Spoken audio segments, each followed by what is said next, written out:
Pasti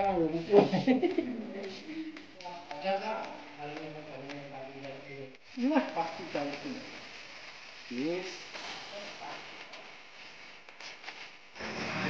Oke, assalamualaikum warahmatullahi wabarakatuh. Masih di channel Agini Izan. Oh, kali ini kita jalan-jalan ke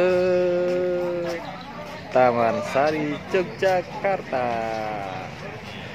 Oke teman-teman, bagi teman-teman yang belum subscribe, jangan lupa subscribe. Nanti komen dan jangan lupa like ya. Terima kasih. Nantikan keseruan kita di Taman Sari, Yogyakarta.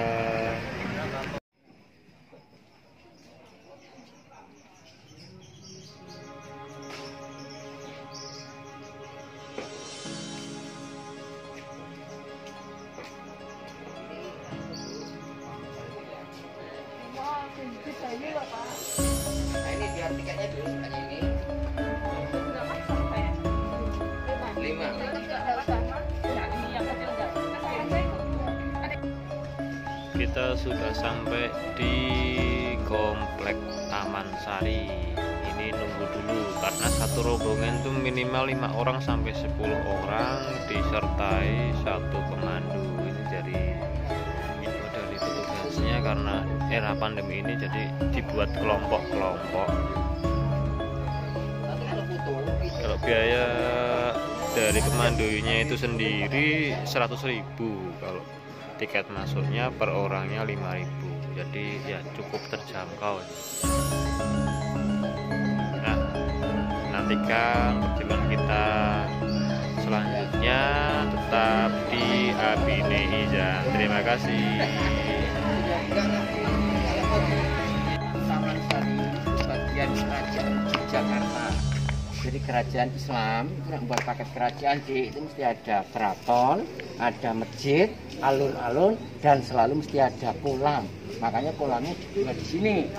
Nih kalau ini sebuah tingkatan sejarah, karena kerajaan Jogja itu kerajaan yang terakhir berdiri di Pulau Jawa, dan suatu wilayah kerajaan itu yang posisinya belum sentuh kolonial, maksudnya Belanda itu dek. Nah makanya ini wilayah Jawa itu banyak simpati dengan kerajaan Jogja. Nah makanya maaf, Sultan pertama Jogja akhirnya banyak istri. Nah makanya di samping untuk menghibur hati itu pulang, beliau Sultan pertama akan membuat tempat tinggal untuk para putri-putrinya di sini. Makanya tujuannya juga di samping untuk menghibur hati, pertahanan, mengajarkan seni, peradaban segala. Pintu utamanya bukan ini pintu belakang. Oh, belakang ya Pak? Menghadap barat. Nah, orang dulu tahunya Mekah itu barat.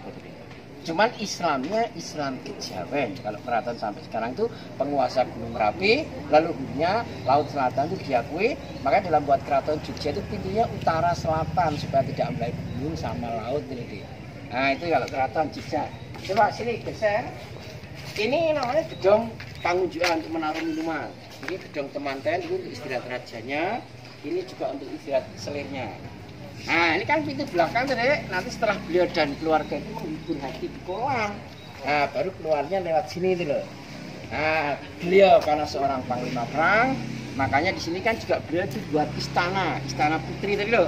Nah makanya kalau ada istana juga di situ mesti ada sholat, tempat sholat tadi ya. Aku cerita keraton, masjid, alun. Nah maka nanti beliau membuat tempat sholatnya di sini. Ini karena seorang panglima perang waspada dalam membuat taman. Jadi sebelum rumah ini kebun buah, sana danau ya sini. Nah coba ini ditunjukkan anunya kartisnya tadi sama ibunya. Kartisnya mana? Jalan, sambil jalan tuh yang belakang akan sambil jalan. Sambil jalan pendek, itu bukan kalau orangnya pendek deh. Beliau itu mengajarkan pada keluarganya dia di sini, mengajarkan sopan santun, gitu maksudnya tuh. Tapi ini dibangun karena coba itu lihat itu deh. Ini dibangun kan Pak, belum ada semen, batu bata itu halus, pasir sama kapur putih yang satu-satu faktor belum ada semut itu. Ini tambahan ini, belum ada semen, ini tambahan kemarin bulan gempa. Nah yang bentuknya kotak ini sebetulnya ada kusen kayu kayak gini loh. Nah tapi kalau yang lain tidak ada lampu.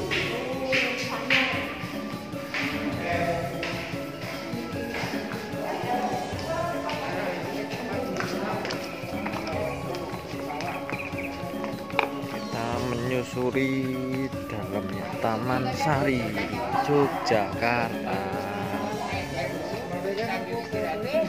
Nah, kita lihat loh, ini di bentengnya yang belakang. Namanya Gapura Panggung. Karena gini dari sejarahnya biar kamu tahu, itu karena kerajaan itu berdirinya itu karena Belanda. Yang sebenarnya kerajaan Mataram Islam yang posisinya sudah lemah, supaya sempit kan dibagi dua, namanya Perjanjian Giyanti deh. Itu tahun 1755 dikala pemerintahan kerajaan Mataram itu masih di Solo zaman Pakubuwono III dengan Pangeran Mangkubumi, itu adik Pakubuwono II. Nah tahun 1755 setelah mendapat tanah dari Belanda, Pangeran Mangkubumi itu pamit dengan Pakubuwono III, diberi perangkat gamelan dan perjanjian tentang budaya Jatisari.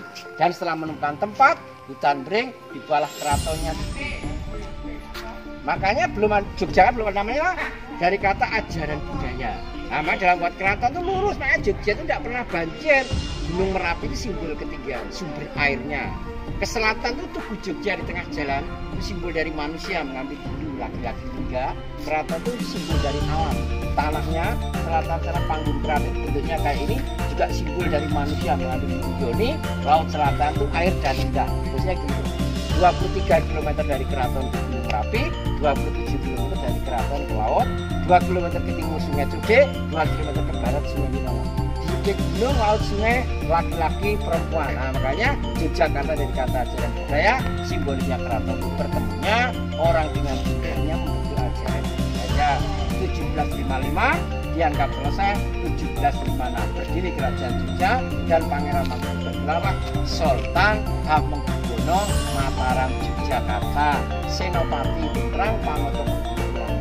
Jadi kalau nanti kalau udah berlangsung kan dalamnya ada bangsa Mangku Tangke, semua udah ada semua, itu masih tanah-tanah supaya cepet-cepet diambil Jogja tidak bisa berubah. Nanti setelah itu masjidnya masjid Selo, belum masjid Agung yang besar itu. Baru alun-alunnya dua, utara selatan, makanya pintu ke alun-alun ini. Nah nanti setelah itu juga ada namanya kolam ini. Coba foto sini Pak.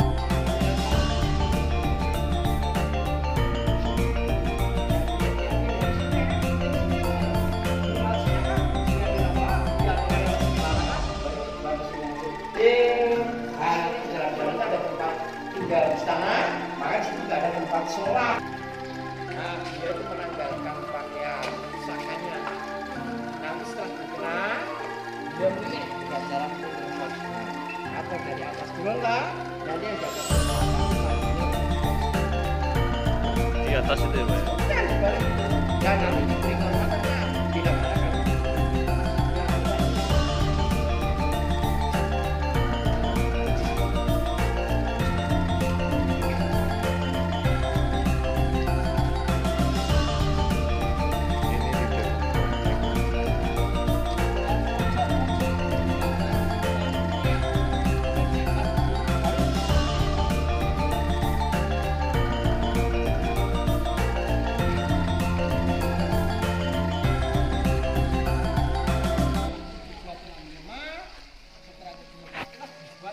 Agung itu deh yang terkenal juga itu loh. Nah itu untuk menjalankan tradisi Islam. Makanya kalau tradisi Maulud Nabi itu ada tradisi sekaten sahadat Indonesia Islam. Gamelan itu dibagi dua. Makanya Solo Jogja itu sama.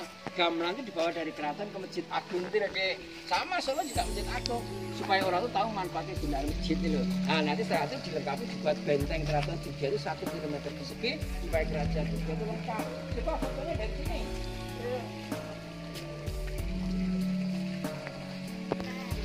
Ini untuk tempat dupa.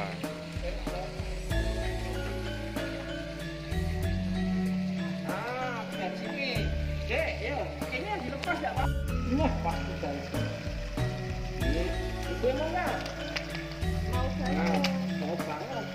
Mau ngapain? Dulu kesini tapi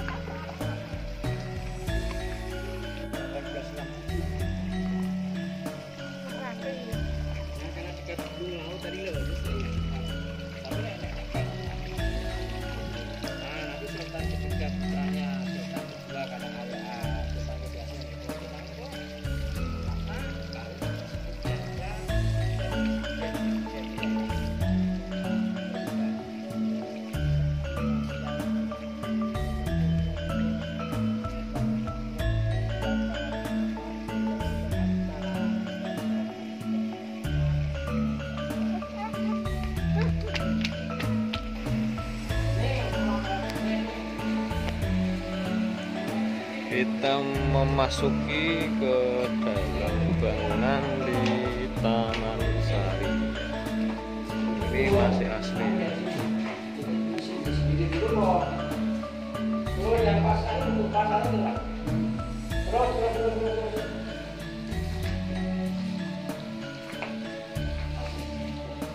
Nah, masker di tempat enggak? Ini hati kayak tuh, 2, 3. Hati ganti kayak Masuk ke ruangan lagi.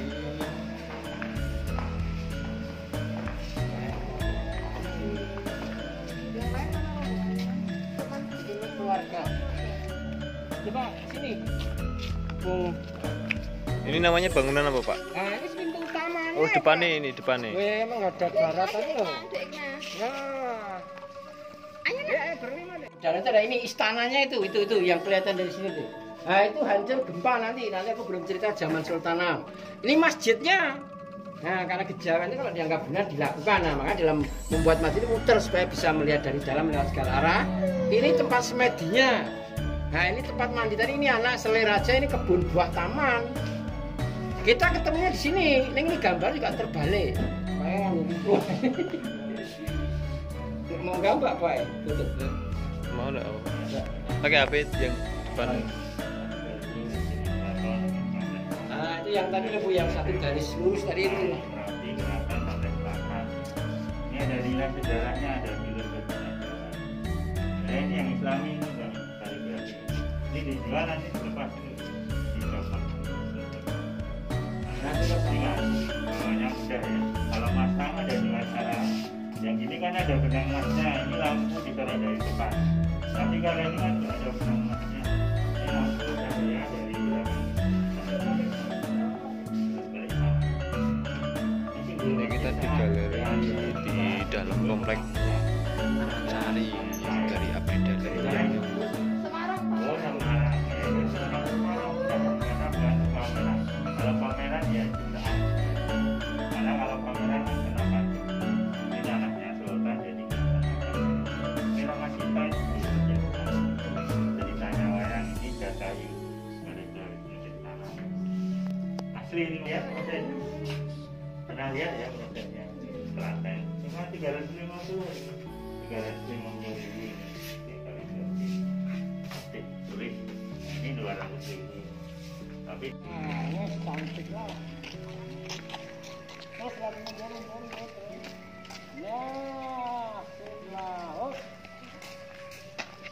Ini sangat bagus untuk spot foto-foto ya, karena nanti dijelaskan sama pemandunya, jadi bisa jelas asal usul dari Taman Sari ini.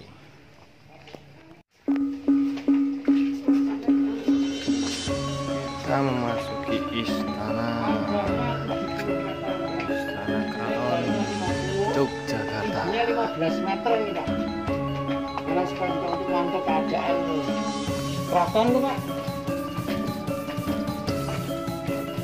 Ini buatnya zaman Merapi 1867. Terus kemarin memang kondisinya masih rusak 2006 tuh. Nanti pulangnya lewat sini. Oh ya sebentar, cari kita foto sebentar terus pulang.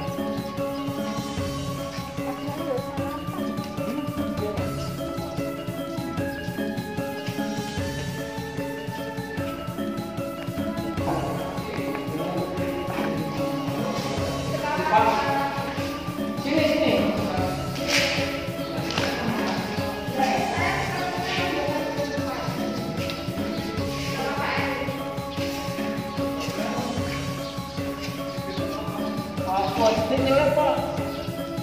Nah, mulai orang-orang Jogja banyak ditempatkan di luar karena dari tentara polisi gampang gila. Nah, tanahnya mulai dijual. Nah, lorongnya panjang kayak gini dan setelah itulah akhirnya Sultan Sinuwun aku tahu Pak. Sultan sebenarnya di Jakarta di pemerintahan tadi tahun 50 itu undang-undang masih darurat ada. Nah, terus Pak Karno mengeluarkan dekret presiden 1959 kembalilah ke Undang-Undang 45. Nah, itulah ada undang-undang ini apa? Aku kepala PK itu kan, nggak apa-apa kan punya kepala, tak tanda tangannya jadi hasil. Ini aslinya kata ini dengan negara sah kan, nah kayaknya berlanjut sampai seperti masalah bangunan apa namanya? Bersejarah ya. Bangunan pribadi itu lah.